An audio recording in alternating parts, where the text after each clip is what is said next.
সমিতি কর্তৃক দীর্ঘদিন ধরে তাদের ন্যায্য দাবি আদায়ের লক্ষ্যে এই শহীদ মিনারের পাদদেশে দীর্ঘ 7 দিন ধরে রোদে পড়ে বৃষ্টিতে ভিজে তাদের প্রাণের দাবি আন্দোলন করছে। আমি সর্বপ্রথম এই আন্দোলনের প্রতি সংহতি প্রকাশ করছি। আমার জানার মধ্যে পল্লী বিদ্যুৎ সমিতির অনেকের সাথে আমার ব্যক্তিগত আমার এলাকার সম্পর্ক আছে। এই পল্লী বিদ্যুৎ সমিতিতে এখন যারা উপরে অবস্থান করছেন তাদের ভিতরে দুর্নীতির শেষ নেই।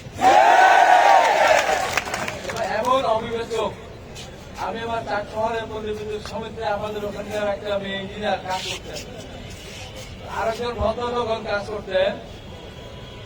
আওয়ামী লীগের আমলেও যদি একদিন আমরা দেখা করতে আসতো, আমি তখন বাড়ি যেতাম, কোনো আমার প্রোগ্রাম থাকতো, যদি ফোন করে বলতাম ভাই আমার বাড়িতে মেহমান প্রোগ্রাম আছে, লাইনটা একটু সচল রাখার চেষ্টা করবেন, কথা শুনতো। এই 5ই আগস্টের পর স্বাভাবিকভাবে তাদের কোনো সমস্যা নিয়ে আমার কাছে এসেছিল। এটা জানার পর এই পল্লী বিদ্যুৎ সমিতির উপর থেকে একজনকে ট্রান্সফার করেছে নোয়াখালী, আর ওই মেয়েটাকে ট্রান্সফার করেছে পটুয়াখালী, যার একটা অসুস্থ বাচ্চা আছে, আমাদের মোবাইলের ভিতরে বাচ্চাটার ছবি আছে।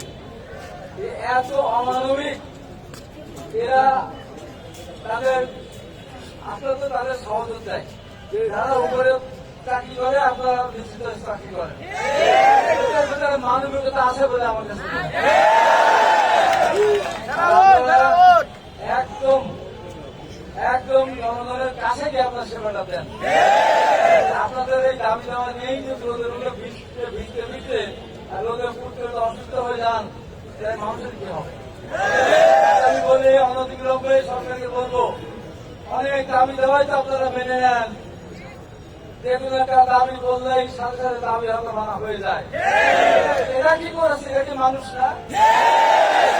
মানুষ না?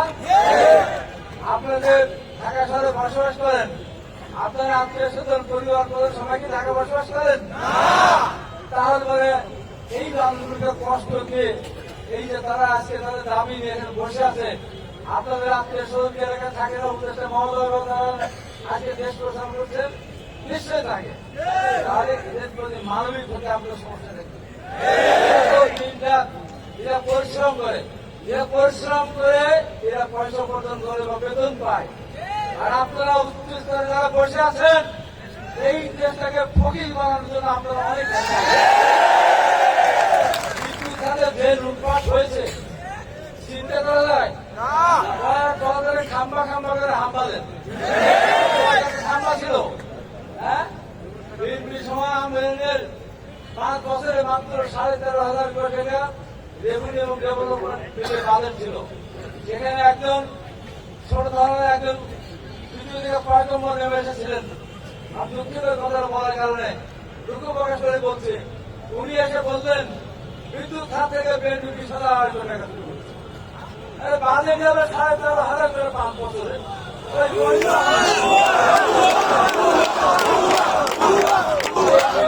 নিয়ে বিএনপির বিরুদ্ধে, মানুষের বিরুদ্ধে এমন কথা বলা হয়নি, কি হচ্ছে?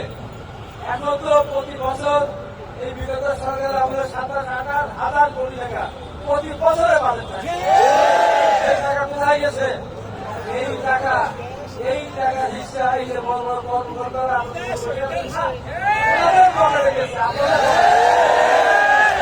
আপনারা পরিশ্রম করে কষ্ট পয়সা প্রদান করেন, আর ওনারা এক সিলিন্ডারের মাধ্যমে কত 16 কোটি টাকা কিন্তু লুটপাট করেন। কথা, এই সাধারণ মানুষ যারা মানুষের দোলগড়ায় গিয়ে সেবা দেয়, বৃষ্টি হলো, ঝড় হলো, আমরা আরামে ঘুমাতে পারি না, ফ্যান চলে না, সাথে সাথে ফোন করে ভাই আমার এলাকায় তো কাজ করে তারটা ফিরে গেছে, ভাই আপনি কষ্ট করে দরকার রাখবেন, তাদের ঘুম লাগে না, তারা চলে যায়। আর সেই মানুষগুলো তামাশা করছেন যে বিদ্যুৎ একদিন সারা বাংলাদেশে একদিন বন্ধ থাকে, বাংলাদেশ জাহান্নাম হয়ে যাবে। তামাশা করছেন আপনারা? পরিষ্কার করে বলতে চাই, এটা দরদ তো তাদের নেই। তাদের কোনো দরদ আছে? দরদ আছে আমাদের, দরদ আছে বিএনপির। এই পল্লী বিদ্যুৎ সমিতি প্রবর্তন করেছেন শহীদ রাষ্ট্রপতি জিয়াউর রহমান। এই কারণে এরা আমাদের ভাই, এরা আমাদের আত্মীয়, এরা আমাদের বন্ধু, এরা আমাদের প্রতিবেশী, আমাদের মানুষের ভাই। তাই এদেরকে নিয়ে সিনেমিনে খেলা চলবে না। এদের যেগুলো ন্যায় সঙ্গত দাবি, এরা অন্যায় দাবি নিয়ে এখানে আসেনি। ঢাকা শহরে এক একটা ফ্ল্যাট কিনে দেওয়ার জন্য দাবি করতে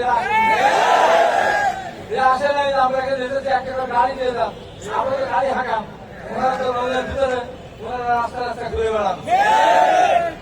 তাই আমি বলি যে এই সমস্ত বাদ দিয়ে এদের কথা শুনুন।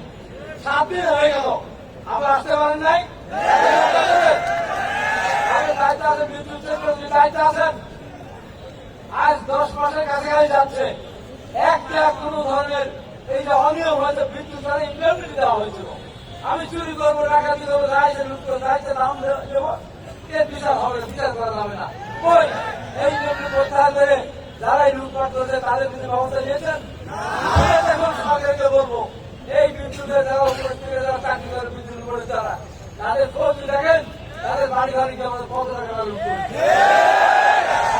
সামনে যারা আছে তাদের বাড়ি ঘরে দেখেন, বর্ষার সময় বৃষ্টি পড়ে, চাল দিয়ে পানি পড়ে। অবস্থা এদের প্রতি আপনাদের এতটুকু না লাগে না? তাই আমি বলবো, মিডিয়ার ভাইরা যারা আছেন, আপনাদের ইমানি দায়িত্ব, আপনার দায়িত্ব পালন করেন। করে বলবো, এই দেশের আন্দোলন সংগ্রাম, মুক্তিযুদ্ধ শুরু করে যত আন্দোলন সংগ্রাম ছিল, প্রত্যেকটা আন্দোলন সংগ্রামে 69 থেকে শুরু করে কোথাও আগে, কোথাও পিছনে, কোথাও মাঝখানে থেকে আন্দোলন সংগ্রাম করতে গিয়ে জীবনে বহুবার তারা নির্যাতনের শিকার হতে হয়েছে, আহত হয়েছে, হাসপাতালে থাকতে হয়েছে।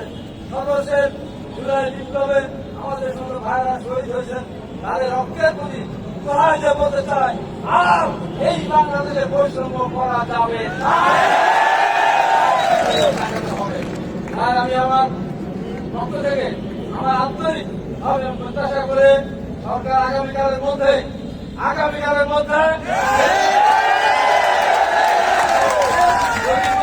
সমাধান করবেন না, তাহলে এই ভাইদের কষ্ট যদি দিতেই থাকেন, বেশ করে জ্বালানি মন্ত্রণালয়ের দায়িত্ব আছে। আমি বলবো, প্রধান উপদেষ্টা দৃষ্টি আকর্ষণ করে বলবো, আমার এই ভাইদের রাস্তায় বসে থাকতে থাকতে দু ভাই যদি হিট স্ট্রোকে কোন কিছু ক্ষতির সম্মুখীন হয়, শেষ পর্যন্ত আমি তো মানবেনি, প্রতিনিয়োগ কিন্তু দাম পাবে।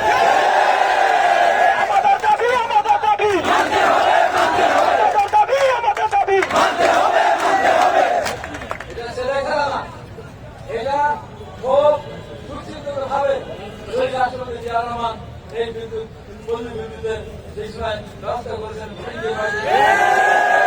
বাংলাদেশে দু একটি পাড়া মহল্লা বাদে প্রতিটি জায়গায় আজকে পল্লী বিদ্যুতের এই সময় লেগেছে।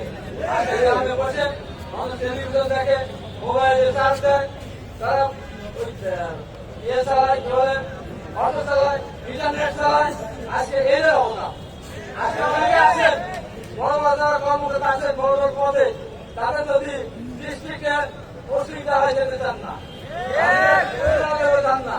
আর গ্রাম থেকে গ্রাম অঞ্চলে একদম ভিতরে তারা চলে যান। তাই আমি কালা বৃষ্টি ঝড় পোকা বিদ্যুৎ চমকাচ্ছে, তার মতো বাড়িতে বৃষ্টির মতো তুমি যেও না, সেটা হয়তো আপু তুমি যেও না, আপু তুমি যেও না, যদি তোমার কাছে হয়ে যায়।